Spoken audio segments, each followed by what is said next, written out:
the thing between Tyson and Jon Jones, who I met once, and I looked at him when I met him on a plane, and he didn't give me really the time of day, but I was like, I'm a huge fan, and I don't say that often to a lot of people. He probably gets out all day long, I'm sure he does, man. There's no doubt. Special fighter. It's conquerors. That's what it is. Conquerors. Like, they're both conquerors. Like, I had this thing that I put up on my Instagram the other day that somebody made. It was me talking about trying to explain why Jon exists. That there's people that are just different. They're wired different, and they are uncommon amongst uncommon men. They rise to the top of the top. They're and the black they just op of their dominate. Profession. They just dominate, and that's Jon. He's just the greatest of all time. It's exciting. He's to watch. 37 years old, and he's still the greatest. I mean, that's watching that fight, watching Tyson or Jake Paul or whatever. Jake Paul, I wouldn't even want to say Tyson, and then going the next day and watching that fight. Yeah. Watching those fights. It wasn't the only fight. The one before was what was his name? The fight before Jon Jones. Oh, Charles Oliveira and Michael Chandler. Yeah, incredible fight. Incredible fight. Amazing fight. Yeah. Yeah, Jon he's a special dude. When he's gone, we're all going to miss him. It's a different kind of guy. I mean, he's been at the top for 14 fucking years. He won the title as the youngest guy to ever win a UFC title, 23. 23. And Mike was the youngest heavyweight champion of all time at 20, which is really crazy. Crazy. But when Jon Jones won that title at 23, it's just been destruction of everyone ever since. Never ducked anybody, fought all the best, destroyed everybody, dominated his division, went up to heavyweight, dominates at heavyweight. So why does somebody like that self-destruct? Is that a self-destruction? Because he's a wild motherfucker. That's how you get to be that good. Isn't that what we're talking about the whole time? Is we're talking like whether it's Hunter S. Thompson and this, and how you walk that line. Mike Tyson spending whatever $350, $400 million, going to jail, whatever that is. Wild. But that's also what makes you so good, that wildness. Jon Jones, when he fought Mauricio Shogun Rua for the light heavyweight title when he was 23 years old, he opens up the fight with a flying knee.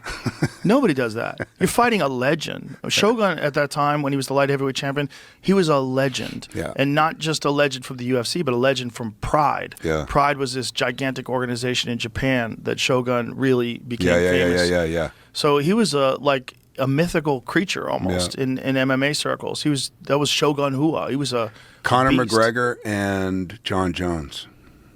Jon's in a different category. It's a different thing. Yeah, Conor self-destructed, in a lot of ways because of money.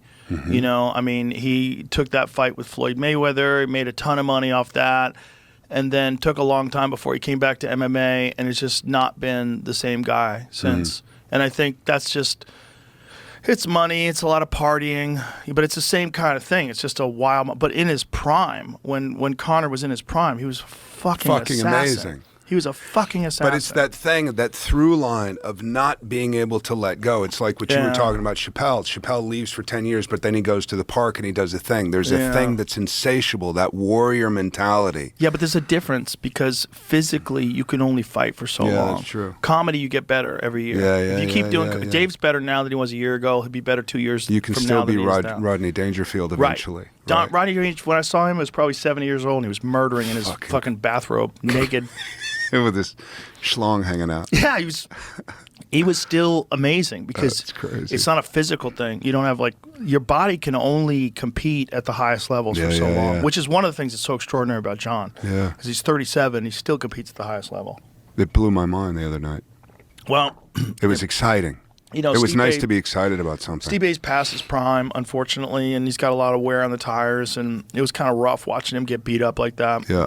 But that's the game they play. That's the sport. Yeah, and what's great about UFC that I never thought would last in the beginning, the great thing is anything can happen. Anything can happen. Yeah. Anytime. Frank Fertitta and Lorenzo Fertitta always said that every fight, every UFC, we sell holy shit moments. That's what he said. That's it. Like there's moments in the fight where you're like, holy shit. You look around at each other and everybody. Dude, nobody does it better than you when you do this. You go back and you're thinking, you go, oh! Your eyes are we always did that, but then they started putting cameras on us. Right. And I don't know why, when they started doing that. Yeah, we always did that. Every time something would happen, we would throw